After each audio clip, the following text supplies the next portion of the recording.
सरकारी दावों का सच सीरीज 2 जब पहली बार हम आपके पास आए थे तो हमने आपको जो 2 रिपोर्ट्स दिखाई थी उनका केंद्र बिंदु था, उस पूरी पड़ताल का जो पीवट था वो ये था कि किस तरह से भारतीय आयुर्विज्ञान अनुसंधान परिषद, भारत की सबसे बड़ी मेडिकल रिसर्च बॉडी, लॉकडाउन लगाने के मामले में उसके जो सुझाव थे उसकी अनदेखी करके लॉकडाउन लगाया गया। वो ऑल आउट लॉकडाउन के पक्ष में उसके सुझाव नहीं थे, लेकिन सरकार ने एक ऑल आउट लॉकडाउन यानी पूरे देश में एक साथ लॉकडाउन उसके बावजूद किया। तो वो पड़ताल हमने आपको दिखाई थी।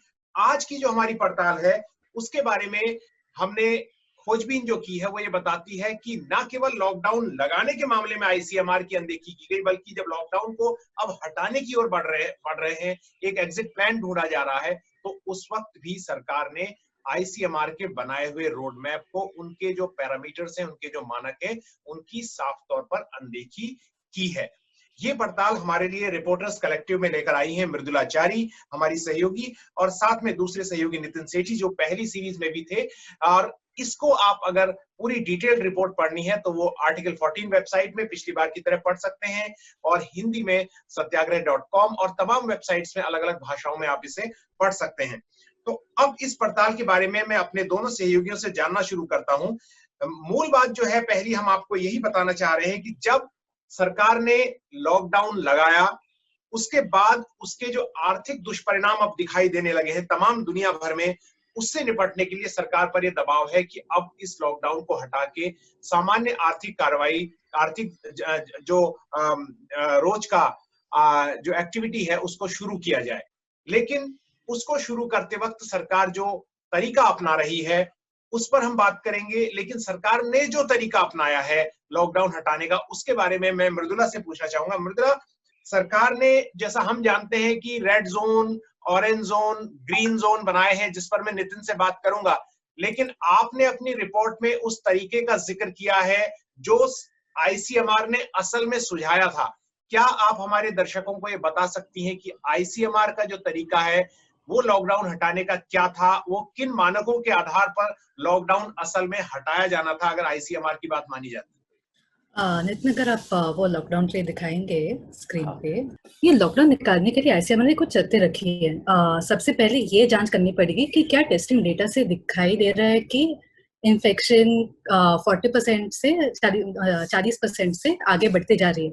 अगर केसेस में जो भी मिले हुए हैं, अगर केसेस का रेट 40% से बढ़ते जा रहा है तो लॉकडाउन कंटिन्यू रहेगा।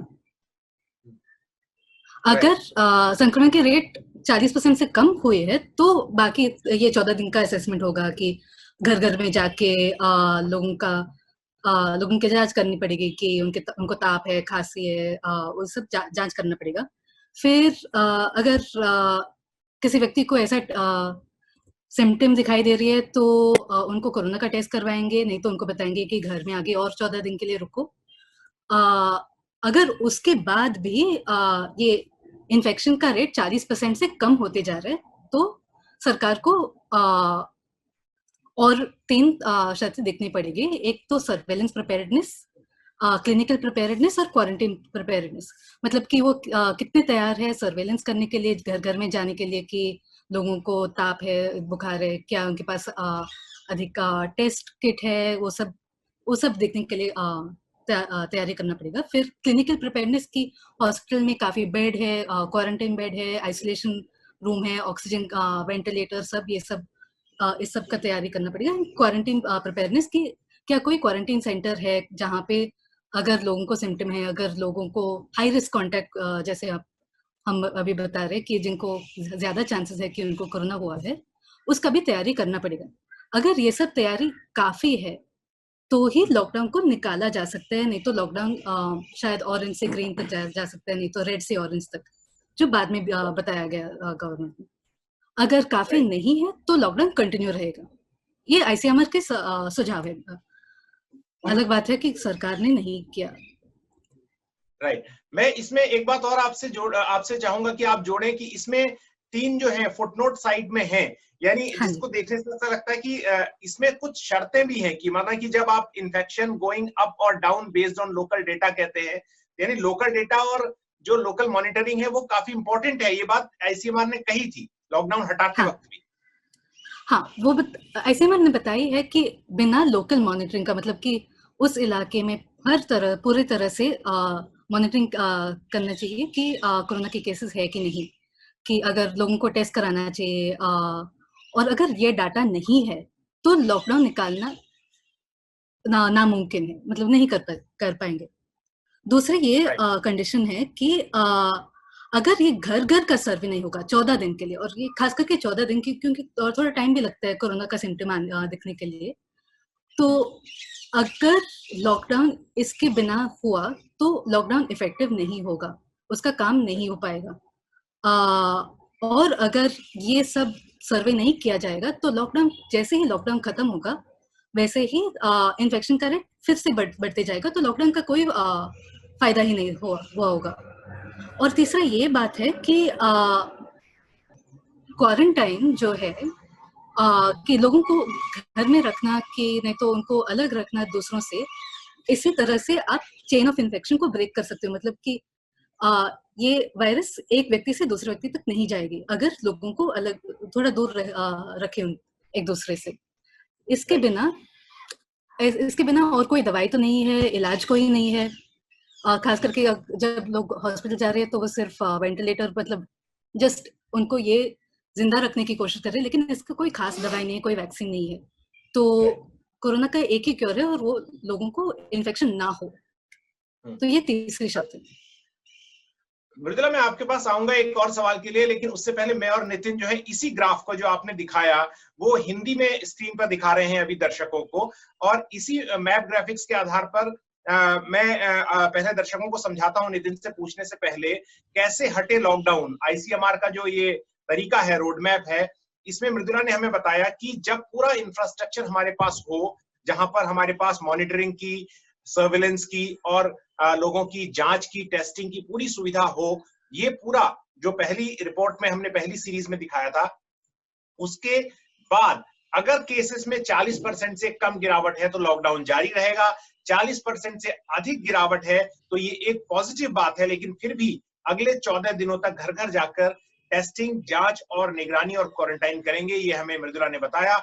और अगर ये जांच निगरानी 14 दिन तक करने के बाद संक्रमण का ग्राफ गिरता है तो हम ये देखेंगे कि स्थानीय, अगर संक्रमण का ग्राफ बढ़ता है तो लॉकडाउन जो है वो जारी रहेगा, अगर ग्राफ गिरता है तो जैसा मृदुला कह रही थी कि उसमें सर्विलेंस, क्लिनिकल जो प्रिपेयर्डनेस है, सर्विलेंस प्रिपेयर्डनेस है, क्वारंटीन की जो सुविधा है, उन सबको देखेंगे, और अगर तैयारी पर्याप्त होगी तभी लॉकडाउन खुलेगा, नहीं तो नहीं खुलेगा। नितिन, इस पूरे थ्रेड में मैं एक बात देख रहा हूं कि सर्विलेंस और टेस्टिंग, जो बात आपने बताई थी पहली सीरीज की दोनों रिपोर्ट्स में, उस पर आईसीएमआर टिका हुआ है अभी तक। जब हम बाहर निकल रहे हैं तब भी वो इस बात पर जोर दे रहा है कि सर्विलेंस और टेस्टिंग किए बिना आप कोई फैसला नहीं ले सकते। जी, मेरे ख्याल से आईसीएमआर और कई सारे एपिडेमियोलॉजिस्ट एक्सपर्ट जिनसे हमने बात करी है, उनका बहुत साफ इस पे विचार है कि आप हिंदुस्तान इंतजार नहीं कर सकता कि बैठा रहे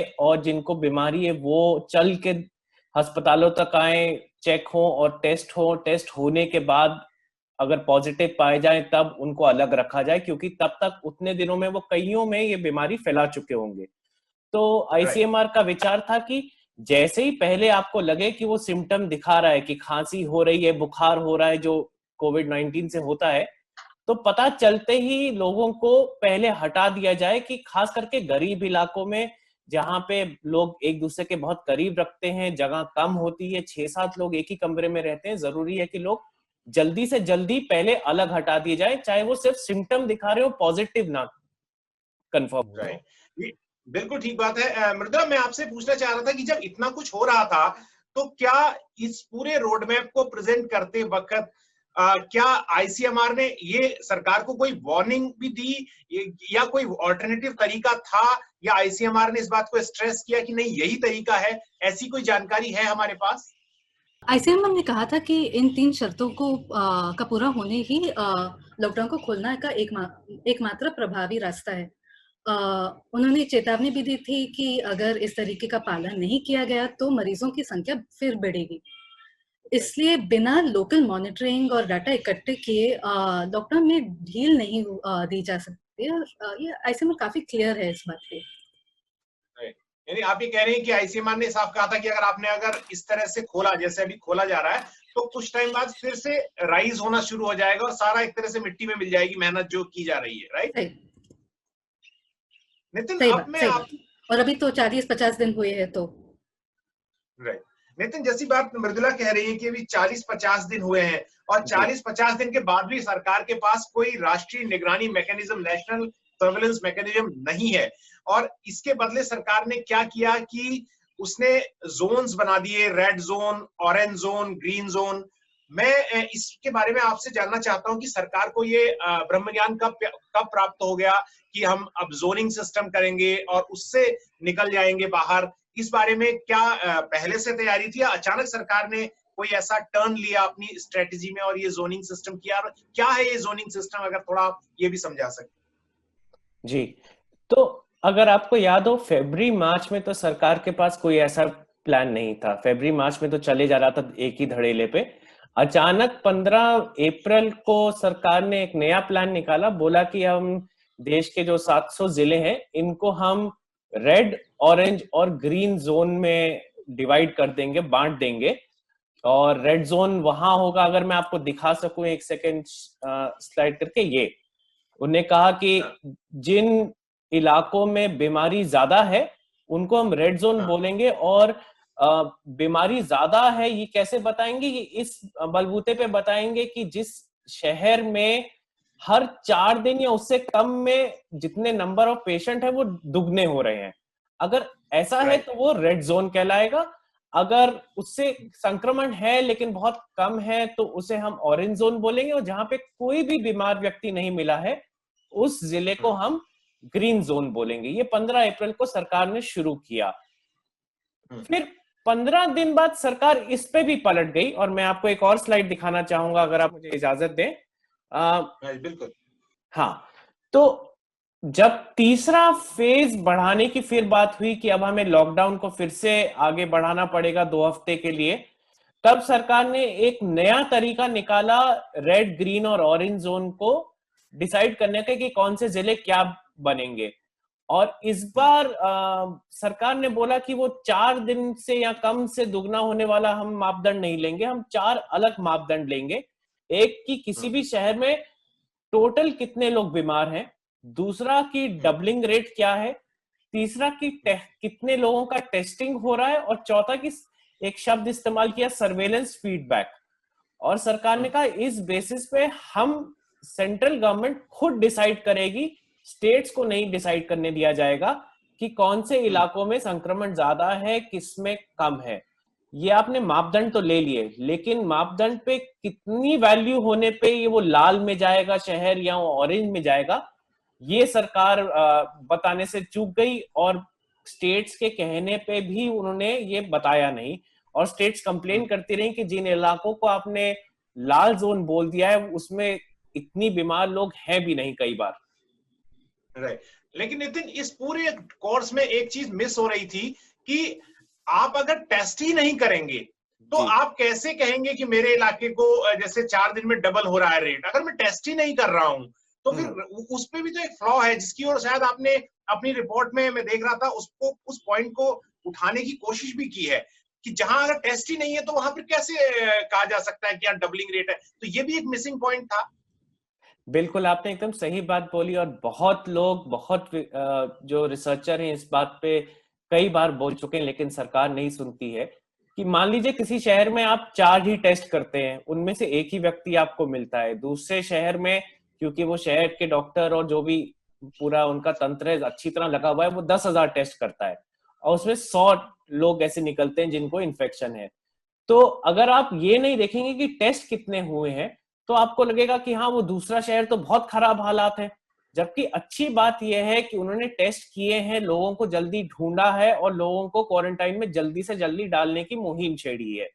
तो ऐसे शहर बल्कि ज्यादा अच्छे तरीके से तैयार हैं इस संक्रमण से लड़ने के लिए। जैसा कि हम जानते हैं केरला में हो पाया है। जो शहर छुपा रहा है और टेस्ट नहीं कर रहा है उसको आप ग्रीन रहने देंगे या ऑरेंज रहने देंगे तो उसमें तो और ज्यादा संक्रमण फैलने का आप आशंका हो जाती है, क्योंकि लोग आपस में घुले मिले जा रहे हैं और टेस्ट हुआ नहीं है, पता ही नहीं चल रहा है कि किसको है बीमारी और किसको नहीं। ये बात हमने पहले भी डिस्कस की थी और मैं दर्शकों को स्क्रीन पर एक स्लाइड दिखा रहा हूं जिसमें Indian council of medical research जो है उसके डॉक्यूमेंट में कहा गया कि number of covid cases in India is rising exponentially. ये बात कब कही गई थी नितिन, अगर सिर्फ आप मुझे इस बारे में बता सकें, किसने ये बात कही? ये जो स्लाइड है हम दिखा रहे हैं जो ये 14 या 15 अप्रैल की बात है, जब बाहर सरकार सबको बोल रही थी और मीडिया को बता रही थी कि सब कुछ ठीक ठाक है, कोई चिंता की बात नहीं है, सरकार ने सब ध्यान से रखा हुआ है, बीमारी बाकी देशों से ज्यादा कम फैल रही है हम हिंदुस्तान में।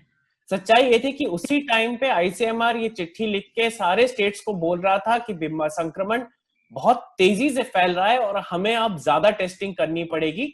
हमारे पास टेस्ट किट इतने नहीं है, इसलिए उन्होंने एक तरीका निकाला था कि एक ही टेस्ट किट से पहले पूल करके, जिसे कहते हैं 30-40 लोगों का एक साथ सैंपल लिया जाए, उसमें से अगर वो पॉजिटिव आए तो दोबारा फिर एक एक आदमी का किया जाए।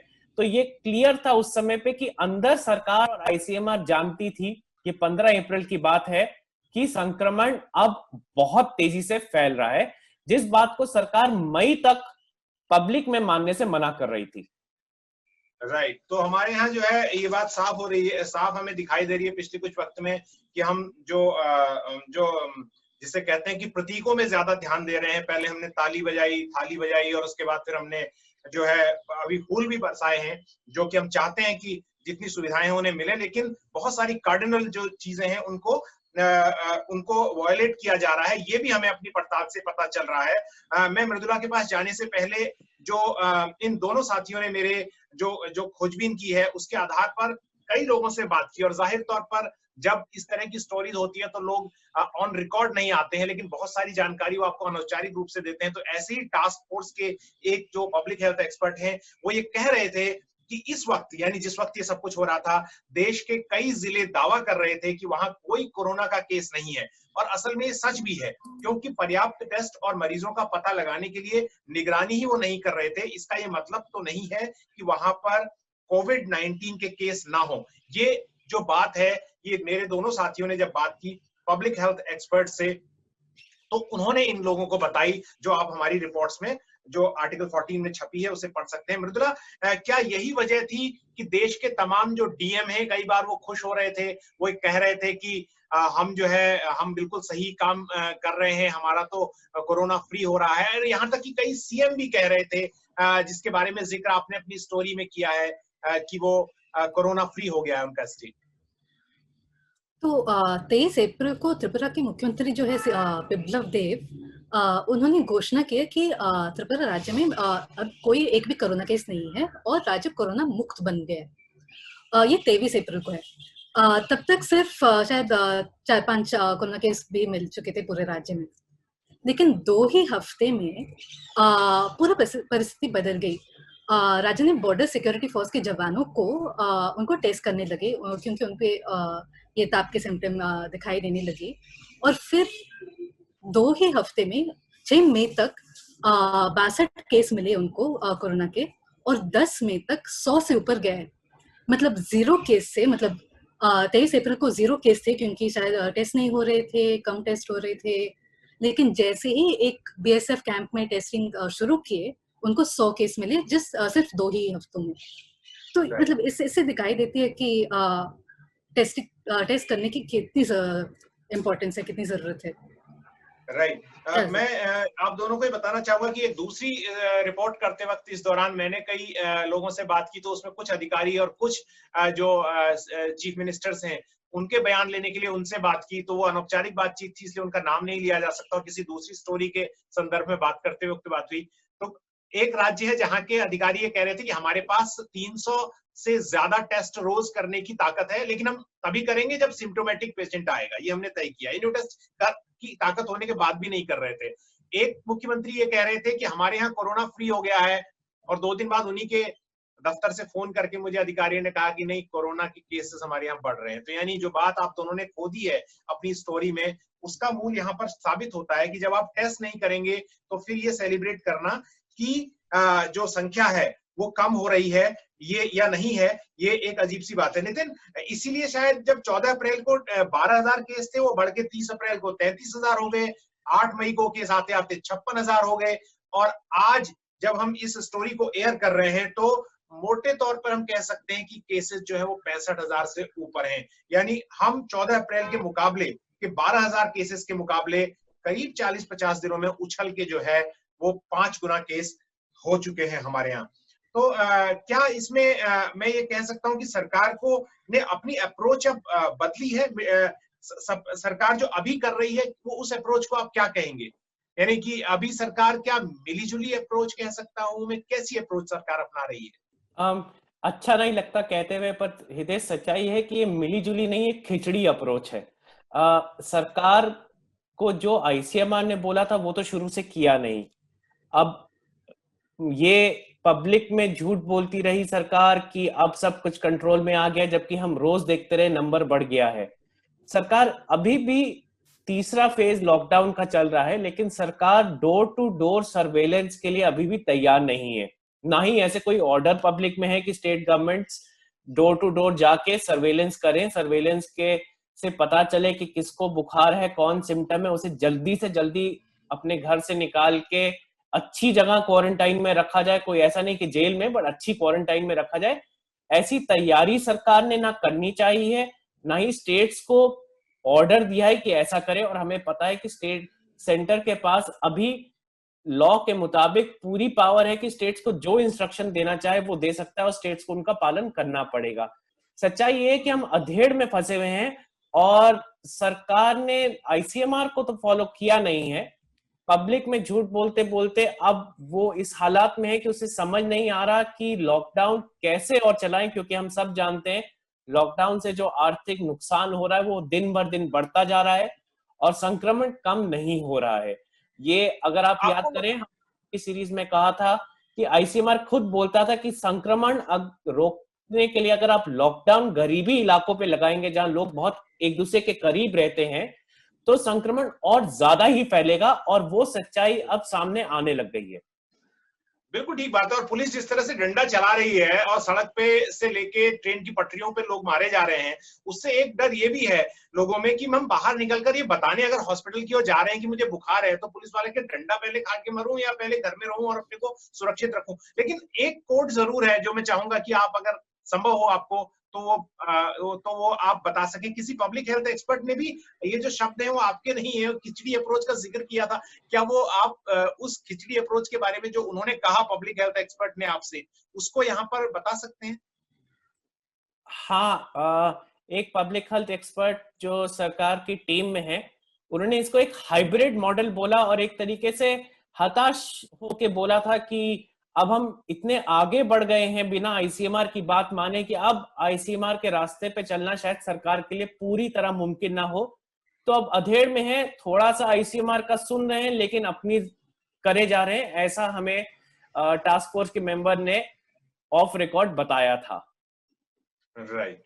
बहुत बहुत शुक्रिया आप दोनों का। हम एक बार फिर से कहना चाहते हैं कि ये सीरीज की जो पहली कड़ी है उसके आधार पर हम आपको ये बता पाए हैं, मेरे दो सहयोगी मृदुलाचारी और नितिन सेठी, कि सरकार ने लॉकडाउन जब वो खोल रही है आर्थिक गतिविधियों को बढ़ाने के लिए, पटरी पर लाने के लिए, तो उस वक्त भी आईसीएमआर की गाइडलाइंस का, उसके रोड मैप की पालना सरकार नहीं कर पा रही है, नहीं की है सरकार ने, जिसकी वजह से एक बहुत बड़ा खतरा है वो ये कि जैसे जैसे हम लॉकडाउन खोलेंगे, क्योंकि हम उन गाइडलाइंस का पालन नहीं कर रहे हैं, तो कहीं ऐसा ना हो कि एक बार फिर से जो राइज है केसेस का वो होने लगे। फिलहाल सरकार ने भी लॉकडाउन 3 में हम हैं, लॉकडाउन आगे जाएगा या नहीं जाएगा सरकार पर निर्भर करता है, लेकिन जो हम पर जितना हमारे हाथ में है वो यह है कि रिपोर्टर्स कलेक्टिव की पड़ताल जारी रहेगी। इसकी जो अगली कड़ी है उसको पढ़ने के लिए और उस पर भी वीडियो जो बनेगा उसको देखने के लिए आप हमारे साथ रहिए, और हम इस तरह की रिपोर्ट्स